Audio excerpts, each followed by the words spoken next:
Ashmeed Khan, owner and operator of Minuteman Press here in Pickering. Thanks, Ash, for joining me today. My pleasure. Thanks for having me. So you have a very interesting story that I think, a lot of business owners would like to hear, because you came over here to Canada as a new Canadian right off the boat from Guyana, I believe, correct? Yes, Guyana. When did you come over here? 2002. 2002.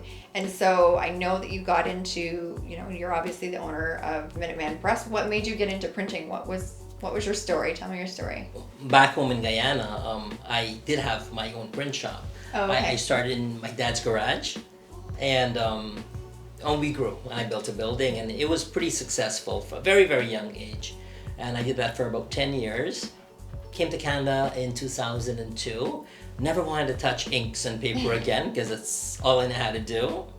And then after 4 years, I'm pretty much unemployable, because all I know how to do is print, and I didn't want to do it again.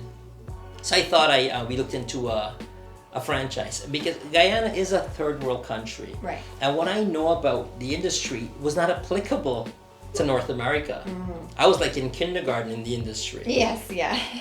So our labor laws are different here. It's a bit different, but it's the labor laws, yes. But the actual the whole protocol of printing and right. and the level of printing they do in North America, I couldn't keep up with it. I see.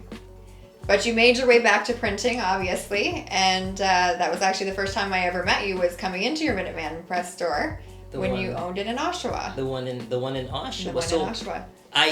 I had to learn about printing. I had to go back to school. So we got into this Minuteman Press. It's an American franchise, the biggest one in the world. Right. And the reason I liked it is because it does conventional printing. Like I'm a guy, I like to mix my inks and get the right colors. Yes.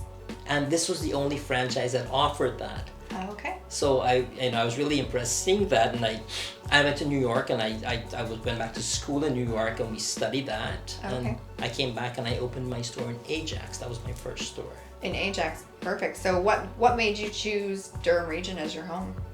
I don't know. I thought about Toronto, and I saw all the hustle and bustle. And again, coming from a really quiet country in the middle of a rainforest, we thought Ajax was enough suburban for us. Yes, yeah. So we didn't know. We just threw the dart at the board, and hey, Ajax. Ajax sounds good. That sounds nice. So now, did you lease out your commercial space, or did you buy the commercial space? So we I rented that out. It was a lease. Okay. I was paying for 1,100 square feet. I was paying up $3,500 a month. Right. And then I had with the loans you had to pay, because the franchise was quite costly, and all the equipment. So my overheads every month, Vanessa, was over $15,000. Wow. Eh? My first month's sales was $248. Yeah. Second month I did $2,000. By month 6, I was so broke. I was using credit cards to pay staff until I maxed it all out. So, and that's a challenge that a lot of new businesses find is, it takes them a while to become profitable. So how long in your journey did it take you to when you started actually turning a profit? Am I turning a profit yet? I don't. It's the age-old question. Yeah, it's about maybe a year I took to break even. Okay. But it took 5 years before I dug myself out of that hole of $15,000 a month piling up on you. Yeah. Right. So it took 5 years to take home my first paycheck. Okay. So, but that's good to know then, for people who are sort of, thinking of maybe buying a business, to understand, it's going to take a while to get going and to become profitable is always good. So you obviously, you got to that point, and then you got your second location in Oshawa, correct? In 3 years, Oshawa was a very vibrant store. They were running under GM. Okay. GM was their biggest contract. Right. And I did not know GM was about to tank. It went up for sale. I thought it was a great opportunity, and I bought that one as well. Okay, perfect. And now you obviously have this Pickering location here as well. So what made you decide to open up the Pickering location? So my goal, where I'm from, when you get married, your dad gives you a house. Right. And your wife's dad gives you the land, and this is so mortgages back in the day, because I'm an old man, back in the day was not something we heard of, and rent. So you always owned. So for me, I said, listen, you need to own, because it was hard finding that $3,500. Business cards then was $50 for $500. You know how many business cards I had to sell just to make rent? Yeah, I can imagine. Right. So, but just the lease was killing me. Then we had the Oshawa store. That was 2 leases, and then that was 2009. Right. And then in 2011, we bought the Kingston store. Okay. That went up for sale. Right.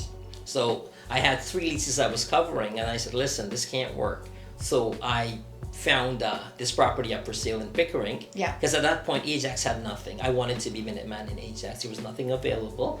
So I scraped up the down payment from, the savings from under the mattress and maxed out the credit cards again. And we found a down payment, and then we bought this. Perfect. So, and I know we were talking before about this, has kind of been the thing during the pandemic where a lot of people who have leases and work has been slow. It's buying the building actually kind of saved you and has kind of helped perpetuate your growth even during the pandemic, correct? Well, I've been in business almost 15 years. Yeah.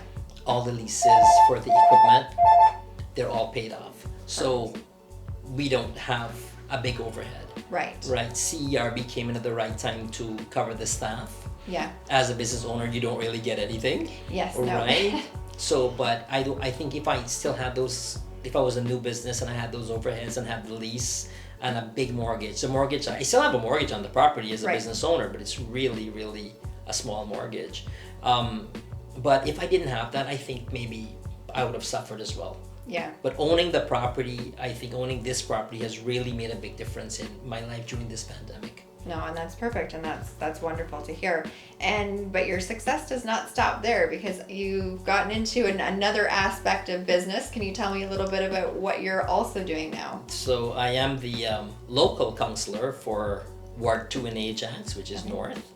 And I think what you might want to know that came in from the printing industry, because in printing, Minuteman's way is it's not about the money, it's always about the relationships you build with people, with clients. With my background, I needed to help people.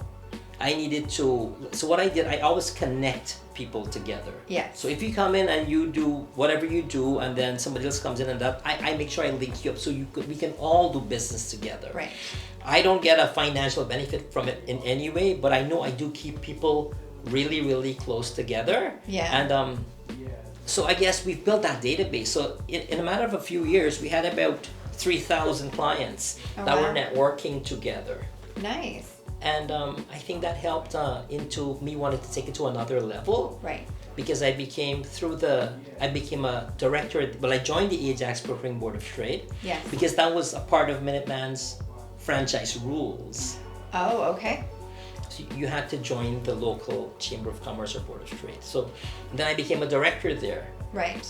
And from then I said, you know what, I can really help people. And then I was encouraged by the community to run for office. And I got their votes. So and here you are. Here I am. So it's a really good, success story, because there's so many people who are coming over here from Canada, or to Canada as new Canadians, and really have the dream of starting a business and kind of seeing where they go. So your story is an amazing success story, and hopefully is going to help, not only new Canadians coming in, but people who are looking to get into business and, might have some more questions. If you have any questions for Con, you can always reach out, or to Ash, you can always reach out to him and ask. I'm sure you'd love to talk more about your story, as you always do. It's not easy. I don't want anybody to think that it's an easy road. It's been brutal. When you max out all your credit cards and you're wondering how to make payroll or pay your paper guy, it's hard. And I think my biggest weakness has become my biggest strength, is because I only know printing. I can't quit. I did not have any other options. Right. I had to stick to the grinder and grind through it. So my biggest weakness, not knowing anything else, it is my biggest strength, because there's no quit. Yeah. And you've got a good drive, and it obviously shows, because here you are now. Thanks so much, Ash. I really appreciate you taking the time to sit down and talk with me about this, and hopefully, it's helping some other people on their journeys in business. So I really appreciate it.